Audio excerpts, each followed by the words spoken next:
নমস্কাৰ এএনই নিউজ চাই থকাৰ বাবে ধন্যবাদ ষ্টুডিঅত মই মুজাকিৰ হুছেইন লৈ আহিছো সন্ধিয়াৰ সংবাদ লাহৰীঘাটৰ দতিয়ালবৰীৰ দলঙৰ তলত উদ্ধাৰ হয় এটি মৃতদেহ পুৱাৰ ভাগতে স্থানীয় ৰাইজে প্ৰত্যক্ষ কৰা মৃতদেহটোৰ খবৰ বিয়পি পৰাৰ লগে লগে অঞ্চলজুৰি সৃষ্টি হৈছে তীব্ৰ চাঞ্চল্য ক'ব গ'লে এটা দুৰ্ভাগ্যজনক ঘটনা আমাৰ দতিয়ালবৰীৰ যিটো জ্যোৎস্না দলং বুলি কয় তাত জ্যোৎস্না দলঙৰ তলত এখন মৃতদেহ উদ্ধাৰ হৈছে আৰু এই মৃতদেহখন এতিয়ালৈকে চিনাক্ত হোৱা নাই আমাৰ দেউলগুৰি আৰক্ষী প্ৰশাসন ইতিমধ্যে আহি উপস্থিত হৈছে আৰু এই মৃতদেহখন উঠাৱাৰ পিছত আমি ৰাইজে প্ৰত্যক্ষ কৰি ইয়াত হয়তো চিনাক্ত হ'ব গতিকে এই কথাটো আজি ক'ব গ'লে দুৰ্ভাগ্যজনক আৰু মৰিগাঁও জিলা প্ৰশাসনক আমি দাবী উত্থাপন কৰিছোঁ যাতে এই মৃতদেহখন উদ্ধাৰ কৰাৰ পিছত চিনাক্ত কৰি ইয়াত কি ৰহস্যৰ আওতাত আনি পেলাই ইয়াত দোষীসকলক কৰায়ত্ব কৰিব লাগে আৰু ইয়াত কি ঘটনাটো ঘটিল কিয় এই মানুহজন মৃত্যুবৰণ কৰিব লগা হ'ল সেই ঘটনাটো তদন্ত কৰিবৰ কাৰণে জিলা প্ৰশাসনক আহ্বান জনাইছোঁ হয়তো এতিয়া আমি এইটো ক'ব লাগিব যেন যিহেতু সেই মৃতদেহটো মেটেকাৰ তলত সোমাই আছিল হয়তো সেইটো দুষ্টচক্ৰই এনেকুৱা কৰিব পাৰে এইটো সন্দেহ হ'ব পাৰে নিশ্চিতভাৱে গতিকে এইটো প্ৰশাসনৰ তদন্তত আচল ঘটনাটো ওলাব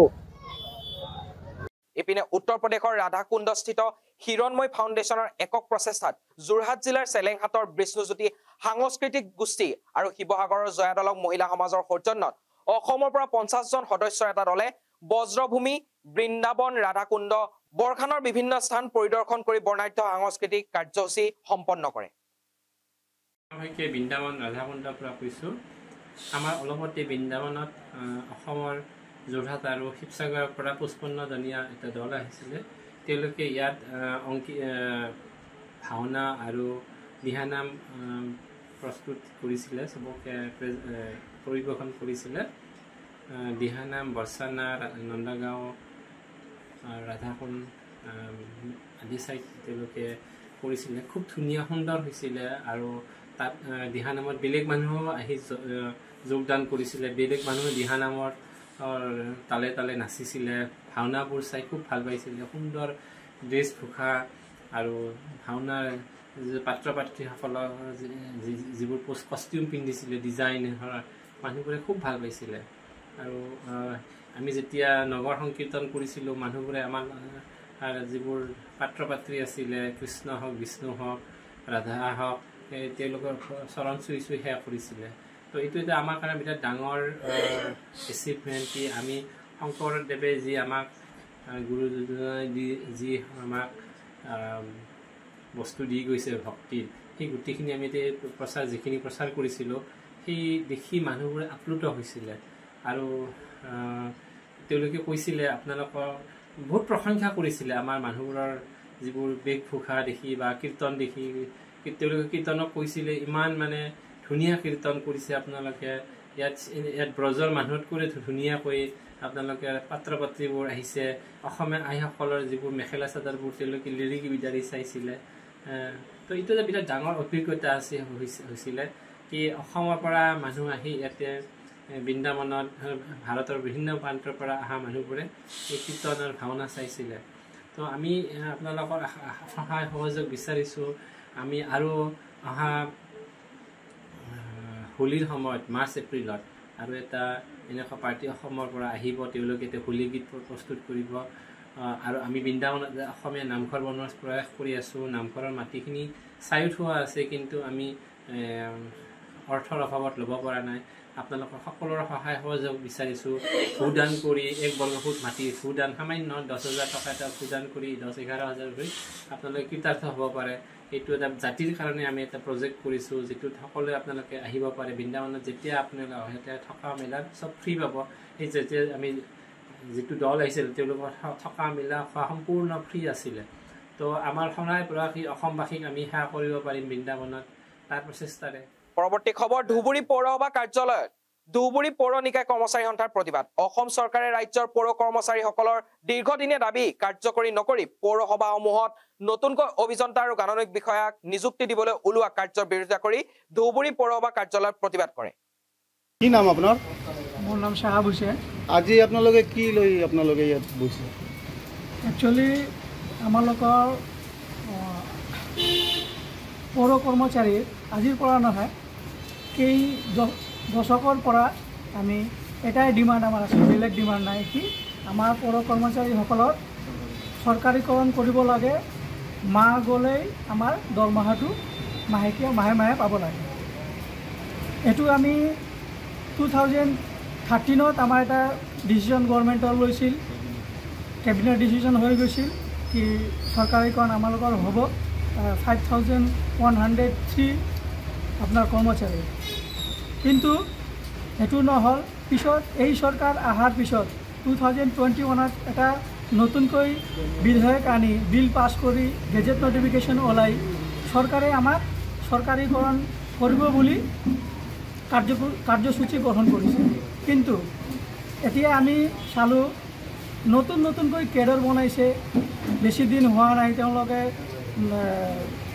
এই 2024-25ত নতুনকৈ প্ৰস্তাৱ লোৱা এতিয়া হৈ গ'ল, আজি তেওঁলোকক এপইণ্টমেণ্ট দিব। কিন্তু আমাৰ ইমান দিন ইমান কুৱেৰি হ'ল, কমিশ্যন বহালে, কমিশ্যন ৰিপৰ্ট আহি গ'ল, কিন্তু আজিলৈ আমাৰ চৰকাৰীকৰণটো ইমপ্লিমেশ্যন নহ'ল। তাৰ কাৰণে আমি আজিৰ দিনাই প্ৰতিবাদ কাৰ্যসূচী অল আছামৰ আমাৰ অল আছামৰ পৌৰসভাই আজিৰ একদিনৰ কাৰণে কৰ্মবিৰতি আৰু আমি কলা ড্ৰেছ পৰিধান কৰি কৰ্মবিৰতিৰ কাৰণে আমি আজিৰ কাৰণে পালন কৰি আছোঁ। চৰকাৰে যদি আপোনালোকৰ দাবী মানি নলয় আপোনালোকে পৰিৱৰ্তন কি কৰিব? এতিয়া চাওক, আমি চৰকাৰেতো অলৰেডি ডিচিশ্যন লৈছে, প্ৰস্তাৱ গ্ৰহণ কৰিছে।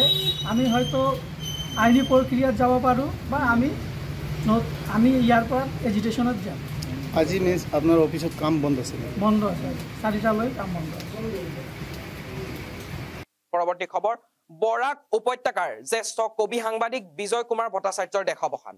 আজি পুৱতি নিশা শিলচৰৰ নিজ বাসগৃহত শেষ নিশ্বাস ত্যাগ কৰে বিশিষ্ট কবি সাংবাদিকজনে। মৃত্যুৰ সময়ত তেওঁৰ বয়স হৈছিল 65 বছৰ।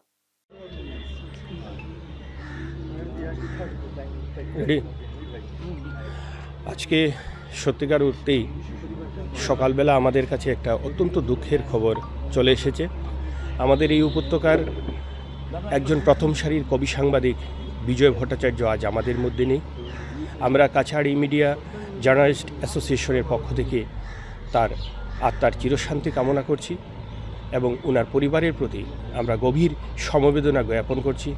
কারণ বিজয় কুমার ভট্টাচার্য যদি বলতে হয় অনেক কিছুই বলতে হবে, কারণ আমরা জানি বিজয় কুমার ভট্টাচার্য একাধারে যেভাবে একজন কবি ছিলেন ঠিক একইভাবে তিনি সাংবাদিক ছিলেন। তাই ওনার প্রতি আমরা সেমজার পক্ষ থেকে আমরা শেষ শ্রদ্ধা জ্ঞাপন করতে শিলচর প্রেস ক্লাবে আমরা এসেছি এবং ওনাকে আমাদের সংগঠনের পক্ষ থেকে আমরা শেষ শ্রদ্ধা জ্ঞাপন করেছি। বিজয়দা কবি সাংবাদিক বিজয় কুমার ভট্টাচার্য আজ আমাদের মধ্যে নেই। বরাক উপত্যকা হারালো এমন এক কবিকে। বরাক উপত্যকার জ্বলন্ত সমস্যা, এখানে ওনার বন্ধু তমজিৎ ভট্টাচার্য রয়েছেন।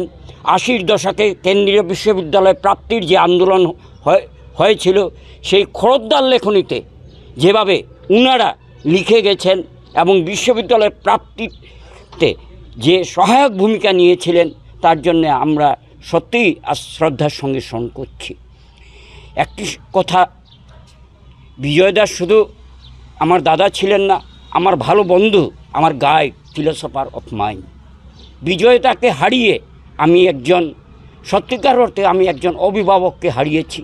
বিজয়দা চলার পথের পাথেও বিজয়দা আজকে এটা না থাকাতে তার শূন্যতা পূরণ হবার নয় এবং স্পষ্ট কথা বিজয়দা স্পষ্টভাবে বলার ক্ষমতা রাখতেন। ধন্যবাদ। প্ৰতিবাদত উত্তাল তিতাবৰ। ঠেঙাল কছাৰী স্বায়ত্তশাসিত পৰিষদে জাতিৰ মৌলিক বিষয়সমূহ সমাধান কৰাৰ ব্যৰ্থতাত প্ৰতিবাদী কাৰ্যসূচী ৰূপায়ণ কৰে ঠেঙাল কছাৰী সংগঠনে।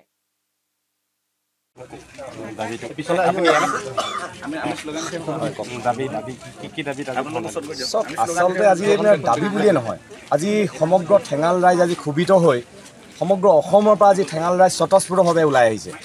মূল উদ্দেশ্য আছিল যে আমাৰ যিখন পৰিষদ গঠন হৈছিল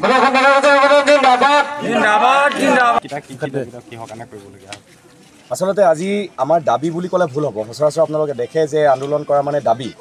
আমাৰ ঘটনাটো হৈছে আজি সমগ্ৰ অসমৰ পৰাই সদৌ অসম ঠেঙাল কছাৰী সংগঠনৰ উদ্যোগত আজি সমগ্ৰ অসমৰ পৰাই আজি ঠেঙাল ৰাইজ স্বতঃস্ফূৰ্তভাৱে ওলাই আহিছে। আপুনি দেখিছে অবাল বৃদ্ধ বনিতা একেবাৰে বয়োজ্যেষ্ঠৰ পৰা আৰম্ভ কৰি একেবাৰে সৰু ল'ৰা এটালৈকে ওলাই আহিছে।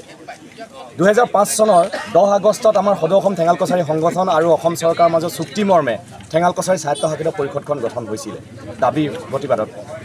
এতিয়া ঘটনাটো হ'ল উদ্দেশ্য আছিল যে সৰ্বংগীন উন্নতি সামাজিকভাৱে ৰাজনৈতিকভাৱে শৈক্ষিকভাৱে অৰ্থনৈতিকভাৱে জাতিটোৰ উন্নয়ন যাতে সাধন কৰে আৰু যিসকল আমাৰ ঠেঙাল স্বায়ত্তশাসিত পৰিষদৰ অধ্যুষিত এলেকাত বাকী যি জনগোষ্ঠীয় লোক আছে তেওঁলোকৰ যাতে বিকাশ কৰে উন্নয়ন কৰি আগুৱাই লৈ যাব পাৰে সেই উদ্দেশ্যে আজি ঠেঙাল কছাৰী স্বায়ত্তশাসিত পৰিষদখন গঠন হৈছিল। কিন্তু বিগত আজি 2005 চনৰ পৰা 2024 চনলৈকে আপুনি ইয়াত থকা কোনোবা এজন ব্যক্তিক সুধি চাওক যে সঁচা অৰ্থত আজি চৰকাৰীভাৱে যিখিনি সা সুবিধা পাইছে সেই সা সুবিধাখিনি প্ৰকৃতাৰ্থত আজি ঠেঙাল ৰাইজৰ ওপৰত খৰচা হৈছেনে? শেহতীয়াকৈ এনেকুৱা ধৰণৰ কাম কৰিছে তেওঁলোকে। কোনোবাই বোলে সূতা ল'বলৈ আহোঁতে ফুলৰ চাইজটো বোলে কিমান এটা চাইজ নহ'লে বোলে সূতা প্ৰদান নকৰে, তাতকৈ মূৰ্খ বনাবলৈ তেওঁলোকে জেগা পোৱা নাই। মানুহক মূৰ্খ বনাই বনাই তেওঁলোকে এনেকুৱা ধৰণৰ অৱস্থা কৰিছে। আমি বাৰম্বাৰ এই বিষয়বস্তু প্ৰত্যেক জিলাৰ পৰা আমি বিষয়বস্তু লৈ পেলাই বাৰম্বাৰ আমি চিঠি প্ৰেৰণ কৰিছিলোঁ পৰিষদৰ লগত আমাৰ দ্বিপাক্ষিক আলোচনাত বহিবৰ কাৰণে, যে উদ্দেশ্য আছিল যে যিবিলাক বিষয়বস্তু আছে সেইবিলাক আমি আলোচনা মৰ্মে নিগচিয়েশ্যনত সেইখিনি আমি যাতে নিষ্পত্তি কৰিব পাৰোঁ। কিন্তু বাৰম্বাৰ 4খনকৈ দিয়া চিঠিক তেওঁলোকে উপেক্ষা কৰিলে। তেওঁলোকে এটাই প্ৰশ্ন কৰে, উপলুঙা কৰি সংগঠনে কিডাল কৰিব। তো গণতান্ত্ৰিকভাৱে তেওঁলোকক আজি সেই আসনত আমি অধিষ্ঠিত কৰাইছিলোঁ ভোটদান কৰি পেলাই, নহয়নে? আমাৰ উদ্দেশ্য আছিল চৰকাৰৰ পৰা যিখিনি সা সুবিধা প্ৰদান কৰিব পাৰে সেই সুবিধা জনপ্ৰতিনিধি হিচাপে তেওঁলোকে সকলো ৰাইজক বিতৰণ কৰিব পাৰে। কিন্তু শেষত কি কৰিলেগৈ তেওঁলোকে গোটেই বিষয়বস্তুবিলাক তেওঁলোকে আজিৰ তাৰিখত এই এটা কোম্পানী এটা বাণিজ্যিক প্ৰতিষ্ঠানলৈ তেওঁলোকে পৰিণত কৰিছে গোটেই পৰিষদখন। আজিৰ তাৰিখত মেম্বাৰসকলে মই সকলো কথা ক'ব নিবিচাৰোঁ, কোনো একো এজন মেম্বাৰ আজি ঠিকাদাৰ। জনপ্ৰতিনিধি ঠিকাদাৰৰ মাজত পাৰ্থক্যটো আমি বুজি পাওঁ। তো আজি আমি এইটো বিচাৰিছোঁ যে সঁচা অৰ্থত যদি জনসেৱা কৰিবলৈ আহিছে তেওঁলোকে সঁচা মানসিকতাৰে স্বচ্ছতাৰে আজি এই জনসাধাৰণৰ সেৱাত ব্ৰতী থাকক। নহ'লে যি ধৰণে তেওঁলোকক অধিষ্ঠিত কৰাইছে ঠিক তেনেদৰে তেওঁলোকক ওফৰাই পেলাবলৈও এই ৰাইজৰ বেছি দিন নালাগিব। আৰু মূল উদ্দেশ্য আমাৰ এইকেইটাই আছিলে, দিল্লীত যোৱা যিটো আমাৰ জনজাতি পৰিকল্পনা বা কল্যাণ মন্ত্ৰালয়ত যিখিনি আমাৰ বিষয়বস্তু আছিলে বা বিভিন্ন মন্ত্ৰালয়ত যিখিনি আমাৰ বিষয়বস্তু আছিলে সেইখিনি আমি বাৰম্বাৰ দিল্লীলৈ গৈ আছোঁ নিজৰ পকেটৰ খৰচ লৈ পেলাই। কিন্তু আজিৰ তাৰিখলৈকে তেওঁলোকে এই কথাষাৰ কান্দখান দিয়া নাই যে জনগোষ্ঠীটোৰ উন্নয়নৰ জনগোষ্ঠীৰ স্বাৰ্থত যে আজি সংগঠনক তেওঁলোকে লগ দিয়ক। আজি কৃষিৰ লগত জড়িত আমাৰ সমগ্ৰ তিতাবৰ এৰিয়া বা সমগ্ৰ আমাৰ অসমৰ যিসকল লোক আছে কৃষিৰ লগত জড়িত, আজি আজি আৰ্টিফিচিয়েল ইণ্টেলিজেঞ্চৰ যুগ, কৃত্ৰিম বুদ্ধিমত্তাৰ যুগ। এই মুহূৰ্তত আমি তাৰ সামগ্ৰিকভাৱে প্ৰযুক্তিগতভাৱে আমি কৃষকসকলক আমি সেই উন্নত মানদণ্ড আমি প্ৰযুক্তি প্ৰদান কৰিব পাৰিছোঁনে? এই ক্ষেত্ৰত তেওঁলোকৰ পৰিকল্পনা কি? আজি কেইখন আদৰ্শ গাঁও তেওঁলোকে গঢ়ি তুলিব পাৰিলে? সমাজত আজি সাৰ্বজনীন উন্নয়ন কৰিবৰ কাৰণে তেওঁলোকে কেইটা স্পেচিয়েল ৰিক্ৰুইটমেণ্ট ড্ৰাইভ আজি কৰিব পাৰিলে? তো এই গোটেই বিষয়বস্তু আমাৰ যথেষ্টখিনি আছে। নিশ্চয় আমাৰ পেম্পলেটত আপোনালোকে দেখিছে তেওঁলোকে কৈছিল যে প্ৰত্যেকখন গাঁৱত ঠেঙাল কছাৰী স্বায়ত্তশাসিত পৰিষদৰ অধীনত থকা গাঁওবিলাকৰ একোটা ডিজিটেল ক্লাছৰুম দিব প্ৰাইমেৰী স্কুলত। কিন্তু আজি তাৰিখলৈকে তেওঁলোকে ব্যৰ্থ। এখন স্কুলতো তেওঁলোকে ডিজিটেল ক্লাছৰুম দিব নোৱাৰিলে। মুখ্য কাৰ্যালয় যিটো আমাৰ সদৌ অসম ঠেঙাল কছাৰী ঔৰসদত চৰকাৰৰ লগত আলোচনা মৰ্মে আজি মুখ্য কাৰ্যালয় লখিমপুৰত গঢ়া কথা আছিলে, সেই মুখ্য কাৰ্যালয় গঢ়ি নিদিলে, বৰঞ্চ মুখ্য কাৰ্যালয়ত এখন মাৰ্কেট প্লেচ বনালে। দুখৰ কথা সেইবিলাক মানুহে আজি তাৰিখত এই পৰিষদত তেওঁলোকে অধিষ্ঠিত হৈ আছে। এয়া আমি খুব তীব্ৰ ভাষাৰে গৰিহণা দিছোঁ। ৰাইজৰ কথা আওকাণ কৰি পেলাই তেওঁলোকে আজি পৰিষদখন তেওঁলোকে পৰিষদত বহি আছে। কিন্তু আমি এটা কথা হুঁচিয়াৰ কৰি দিব বিচাৰিছোঁ যে তোমালোকৰ এই যিমান দিনীয়া তোমালোকে এই সোণৰ কণীৰ পৰা হাঁহৰ কণী নিচিনাকৈ যিধৰণে পৰিষদৰ পৰা সুবিধা লৈ আছা এই সুবিধাবিলাক বঞ্চিত কৰিবৰ কাৰণেও আজি ৰাইজ সজাগ হৈছে। তো সেইকাৰণে আমি বিচাৰোঁ যে এইটো এটা আমি সতৰ্কবাণী তেওঁলোকক জনাই দিব বিচাৰিছোঁ যে আগন্তুক দিনত আপোনালোকে নিজৰ ট্ৰেকত আহক, জনসেৱাৰ মানসিকতাৰে কাম কৰক।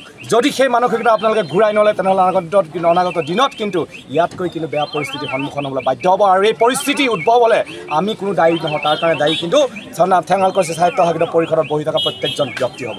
ধন্যবাদ।